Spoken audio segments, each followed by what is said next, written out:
Hello everyone, welcome to a very weird video that I think is probably the first of its kind on YouTube. For you see, this is a video with a countdown. As time ticks on, this video will gradually become more and more unwatchable. But how and why is this the case? Have I simply gone mad after nearly a decade on YouTube? No, I am the Spiffing Brit, a professional exploiter and breaker of algorithms, games, and occasionally international law. As many of you brilliant subscribers will know, a regular pastime of mine is to find loopholes and potential vulnerabilities with how YouTube's algorithm is designed. Often these are lots of little short decisions or actions that YouTubers can take to give them an unfair advantage against other creators. In the past, some of my small and humble little exploits have included printing views out of thin air whilst live streaming, duplicating like counts, and of course probably my most dangerous one, destroying another creator's video performance by buying ad space for it amongst terrible demographics. Yes, that's right, I introduced PvP mechanics into the YouTube algorithm. Surprisingly, after all of this, YouTube has not sent any assassins against me, or perhaps they never got past my ferocious battle corgi. Still, here I am, once again shouting from the rooftops that my next grand experiment is ready, and here you stand ready to be a glorious set of guinea pigs. My goal for this video is to manipulate YouTube watch time over a greater level than we've ever achieved. We have done previous videos where we increase watch time and retention on shorts, or videos that you must watch at a slower speed, and this has taught us that viewer retention and average viewer statistics are quite possibly the most valuable in determining how much YouTube wants to push a video. However, my previous experiments have lacked one important statistic: length. So before we dive into this video's experiment, it's time for a quick explainer of the modern YouTube algorithm, what's changed, why it's important, and how we can break it. So make sure you're comfortable, you've grabbed a warm cup of tea, as this is where the fun begins.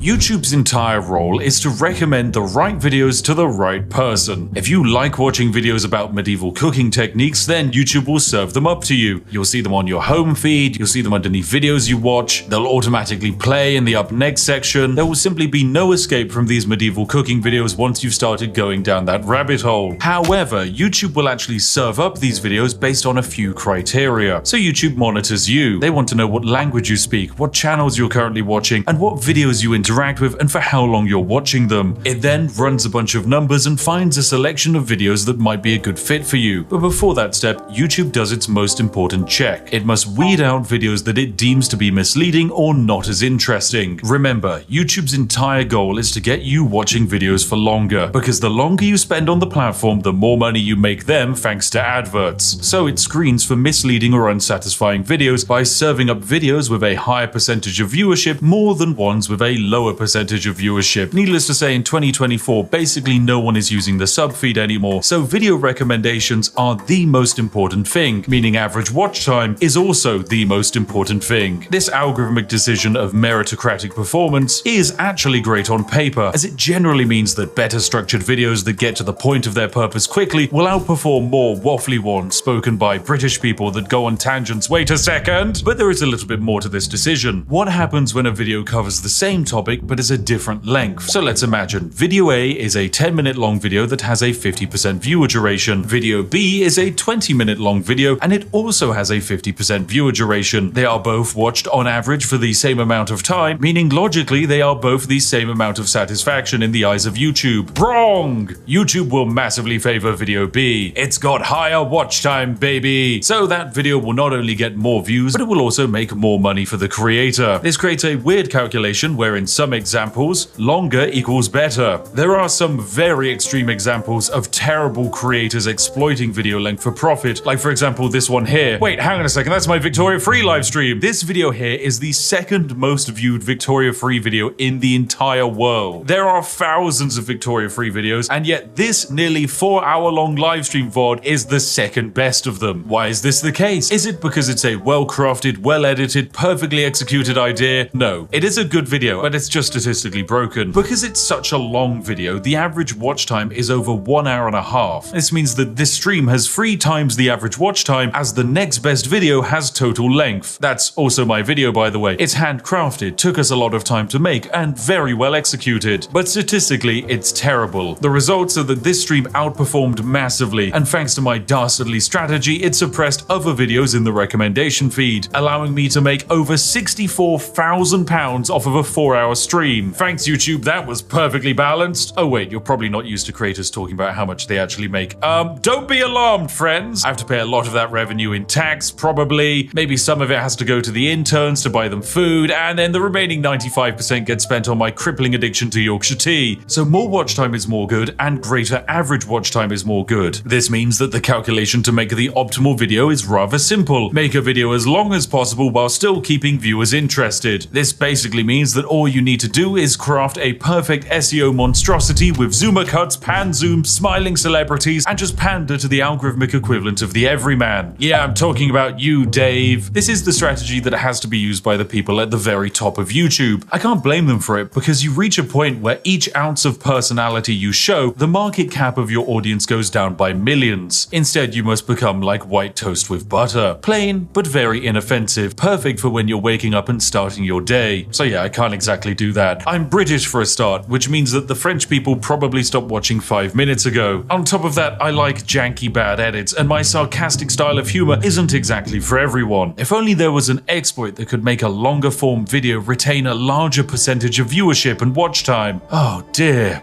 if only.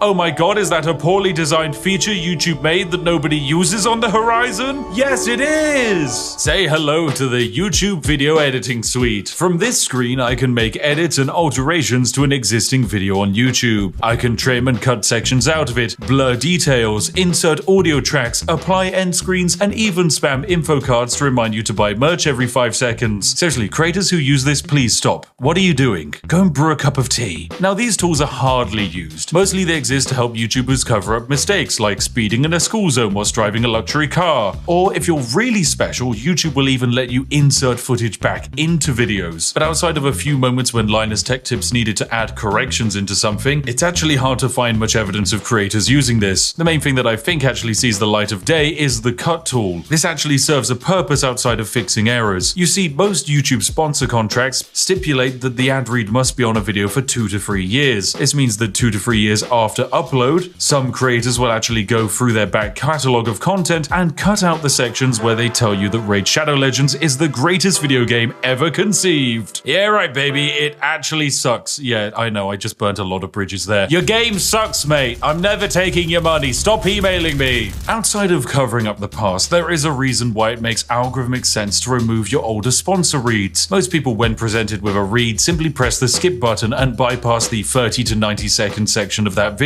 This means that those sections massively lower the average watch time and retention of the overall video. So by removing a section where only 10% of the audience is watching and bring it back to a 50% average retention section, then that's a net benefit on the video's performance. So logically in the long term, that's better, that's more views and more money. But all of this is curious. What if we took it even further beyond? And what if we did it backwards? Yeah, this is where I had a brilliant idea. What if we created an average video with good statistics and then cut the end off of it? Welcome to my grand plan. You're currently watching one of 2 versions of a video. One version ends sooner than the other. If you're watching this video too late, then the entire second half of this video has been cut off and you'll never actually know what it was. You'll never even be able to watch it again. And the science behind it is rather simple. I can make a video like this be watched by 2 types of viewers. One set of viewers are watching a full-length version. If the video is 20 minutes long and the average watch time is 10 minutes, that video has given me a 50% retention. However, the second viewer, which might be you, watches the second shortened version. Let's say this video is now only 10 minutes long, but you still watch it for 50% of its length. Well, the problem is that YouTube can't delete the watch time that this video has generated, and all of the statistics just pile up onto the back end from the original version. So all of those longer views are added onto the new shorter version of the video. If half the views are on the long version and half the views are on the shorter version, we balance out at an average watch time of 7.5 minutes or 75% retention. Of course, the longer the section that we end up deleting, the better. If I add a 10-hour long Skyrim Let's Play after this and people watched it for an average of 2 hours, I could probably end up with one of the highest average retentions on a 10-minute video that the world has ever seen. And you know what? Maybe that is what I've done. But you have absolutely no way of knowing because there's a chance you're watching this video after the great cut. So there we go, job done. This video is perfect. I've just become a quadrillionaire and the largest YouTuber on the platform.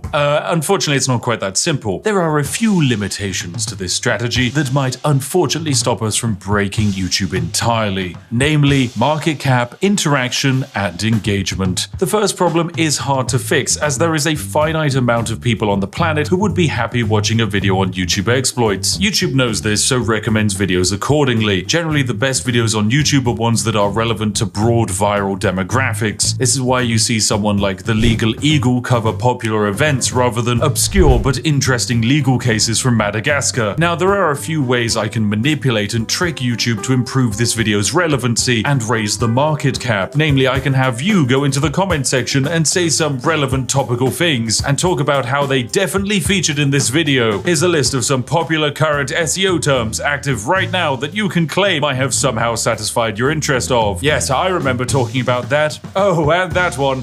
Yes. Oh, how interesting. I love insert thing here. Not only does this help with the reach of the video, but it also counts as engagement. All forms of engagement with this video and the channel will work positively to this video's success. From commenting, liking, sharing, and even voting in community posts, weird things like making clips of this video are another brilliant way of adding views. And in fact, there's a weird exploit that you can use to view bot without damaging a video's performance. Anyway, no, I'll save that for another day. It's too complicated and potentially illegal. But yes, it's entirely possible that this video right here will become my most viewed video. And of course, it's going to be a video that outside of a select few, no one will ever see it in its entirety. Of course, some people might spoil what comes after this. And so that's why I think it's important for you to comment and wildly speculate what the other half of this video actually was. I like it to be a mystery. So if you could please go into the comment section and write some absolute wild ideas about the other half of the video, then that would be great. Of course, the real ones know it's going to be the hotly anticipated Mavis Beacon teaches typing exploit video. Whoa, what a banger that's gonna be. Anyway, this is where you watching at home are going to be separated into your two groups. If you missed the original version, don't be upset. I'm a strong believer that some things shouldn't last forever, and online most content is preserved. So perhaps just this once, it's okay to create a piece of media that is finite and unique. For this project to be classed as a success, there will need to be a long-term analytical trend that shows that the average watch time had a positive impact on the impressions and reach of this video. These impacts will probably take a week or so to materialize, so check back in a few days' time and take a look at how things are shaping up. Anyway, thanks for watching, you majestic sausages. We're about to continue the video for some of you, but for others, better luck next time. You should have had notifications enabled. Thank you for watching, and goodbye for now.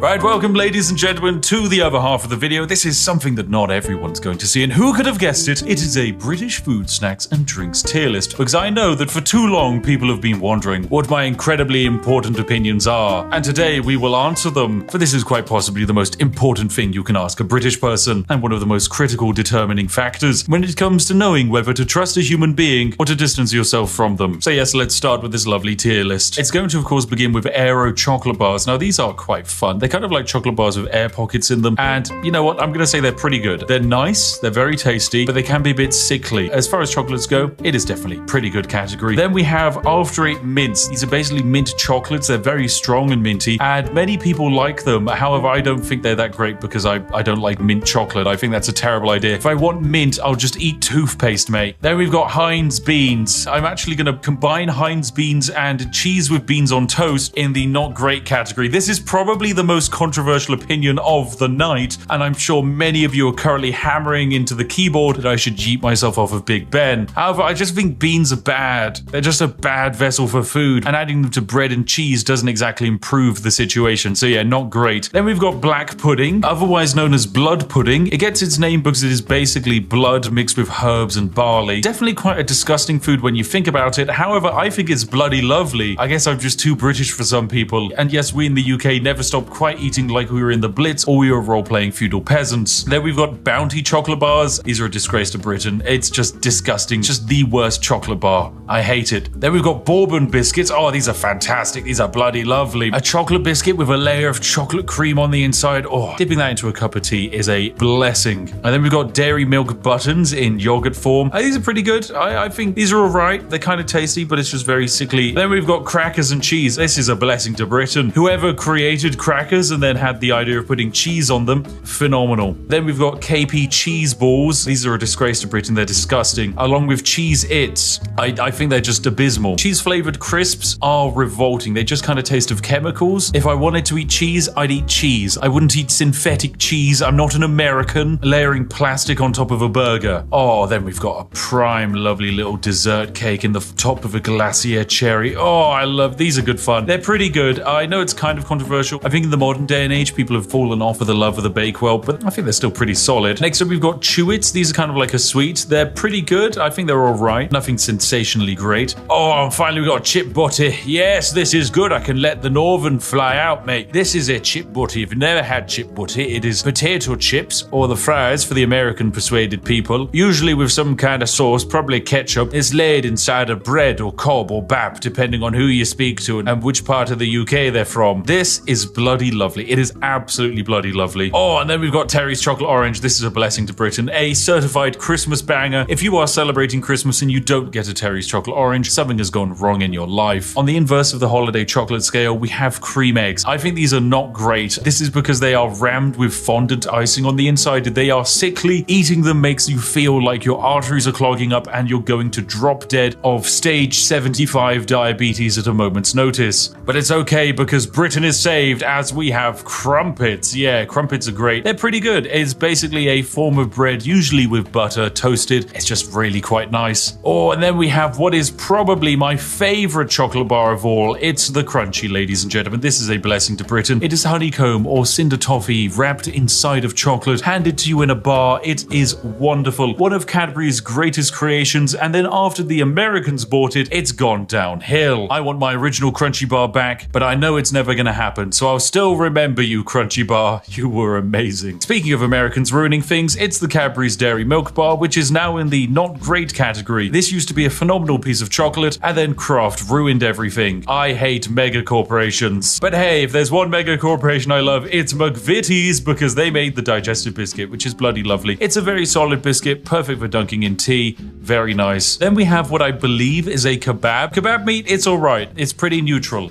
as far as meals go. A fantastic meal, however, is fish and chips, which is just a massive fish dipped in batter, made very crispy and served with large quantities of potato. Yes, this is genuinely one of the nicest things in the universe. I know other countries have attempted to do fish and chips, but every time I've tried them, they're just disappointing. If you want a proper fish and chips, come to the UK and give it a try. Okay, next up we've got fish fingers. These are not great. Look, if you're gonna have battered fish, have it in the form of fish and chips, not in the form of tiny string reformed fish. Oh, and then we've got Freddos. Yes! This is a bloody lovely chocolate. If you don't know, the Freddo is actually how we in the UK gauge inflation. You see, Freddos in the bygone era used to cost only half a threepence, whereas now in the modern day, Freddos can be sold on the black market for upwards of £50,000. But put simply, they're very tasty. Then we've got Fridge Raiders. These don't really feel very British. They're kind of alright. It's just breaded chicken that you eat cold. It's fine. It's a tasty snack. Fruit Winders, however, yeah, this is pretty good. This is basically pureed fruit in a winder form. I think there is an American alternative, but it's not as cool as our British alternative. So yeah, it's in the pretty good category. Oh, and then, ladies and gentlemen, oh yes, they say that the British god on the seventh day didn't rest, for he created something better. He created hobnobs. Yes, this is a blessing to Britain. For those that don't know, the hobnob is like a digestive biscuit, but made more oaty. It's got a stronger form to it, it can suck up more tea, and as a result, it is perfect in every way. This is the tea dunker's delight. I will accept no slander and besmirchment of the hobnob's name. Truly fantastic. Anyway, we can also do some quickfire ones. Hula hoops, they're pretty good. They're hoop-shaped crisps, or chips if you're foreign. They're pretty tasty. Then we've got Iron Brew. This is a blessing to Britain. This is the greatest thing to come out of Scotland ever. I used to believe that Hume was potentially the greatest Scottish export with his fantastic takes on philosophy. However, no, Iron Brew is objectively better. It tastes fantastic, and it is so good that for a while America banned it. It has no discernible taste, and if you were to describe it to someone, you wouldn't be able to. Safe to say, you need to try some Iron Brew. Okay, next up we've got Jaffa Cakes. Once again, another controversial opinion. I think they're just alright. Okay, look, if you grew up watching the Yogscast, you're probably going to be quite angry at me, but Jaffa Cakes, they're just kind of, they're fine. I'm not going to dunk it into tea. It's got terrible form for that. So for a biscuit slash cake, yeah, it's just not very good.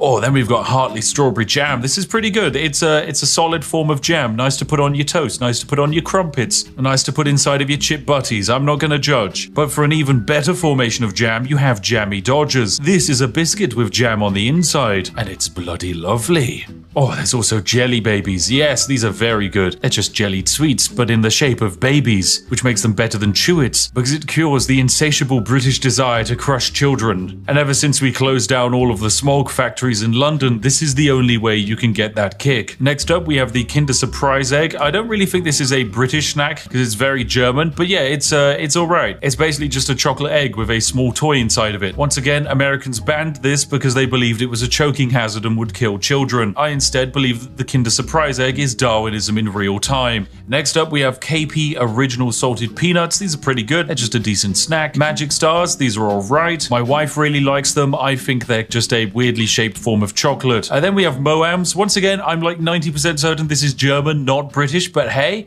they're alright as well. Now we have some controversial opinions. Marmite. I don't think this is that good. It's not great. Now, once again, my wife loves Marmite. I think it's pretty bad. A spread that actively makes you want to throw up if you put too much on a piece of toast is probably not a good spread. Eating anything that has been coated in Marmite feels like you're back in the Blitz, and I'd much rather eat 700,000 hobnobs than have to eat anything with Marmite on it. So yeah, it's in the not great tier. Next up, we have Matchmakers. These are going straight into the disgrace to Britain tier. It's just a mint form of chocolate. It sucks. Next up, we have the Tesco Meal Deal. This is going to go into the it's alright tier. Basically, for those of you that don't know, in the UK, we can go into most major supermarkets and pick up a sandwich, a snack, and a drink, usually for a round price. Recently, I picked up a Tesco Meal Deal, which netted me 3 sandwiches, a pot of watermelon, and a large drink, all for the low cost of £4. So yeah, it's pretty good. And whilst relying on them entirely will probably lead you to an early grave, for the nation's tradespeople, the Tesco Meal Deal is a glorious invention. Okay, next up we've got Millionaire's Shortbread, which is a shortbread topped with a very thick layer of caramel and then topped off with chocolate. This is bloody lovely. It's one of the tastiest things ever created. I love it. If something will kill me, it's gonna be this, and it would be a brilliant way to go out. Okay, then we've got a selection of crisps, place them all at the same time. Mini cheddars are going in the not great category. You know my opinion on cheesy crisps. Monster Munch are going in the pretty good category. Pom Bears are going into the bloody lovely section. Skips are going into pretty good. Wotsits are going into a disgrace section. And Walker's Crisps are going into the it's alright. But finally, Space Raiders. Yes, pickled onion. Oh, this is bloody lovely. Space Raiders and Monster Munch, actually, they should be on the same tier. These are crisps that are designed to contain so much flavor and acid that your mouth will burn after eating a packet. And for that reason and masochism, they just belong in the bloody lovely tier. Okay, next up, we've got Kipling Angel Slices. These are going into the it's alright category. Party Rings, I'm going to put in the not great category. Controversial opinion, I know, because I used to really like Party Rings, but I don't actually like them that much anymore. Penguin Biscuits are going in the blessing to Britain category because they contain terrible jokes. And despite the fact that the biscuit isn't that great, I don't care. I love a dad joke. Percy Pigs, that's also going into the blessings for Britain. They're fantastic. Pepperami is a reformed salty meat stick, so we're going to pop that in the disgrace to Britain section. And I guess we can immediately cover some other snacks like the pot noodle. It's just dried noodles that you add hot water to, and it's quite possibly the backbone that keeps the entire nation's student population alive. There's also the pasta and sauce sachets that aren't that great, but are even cheaper than pot noodles, but outside of camping holidays, you wouldn't really want them. Oh, then we've got potato smileys. These are going into the pretty good category. Pizza Express Margarita Pizza, that's going into all right. It's kind of fine. Twiglets, I'm going to put in the it's all right tier. I know I said I don't like Marmite, and Twiglets are just Marmite flavored crisps, but my wife loves them, and she would probably kick me out of the house if I didn't put them there.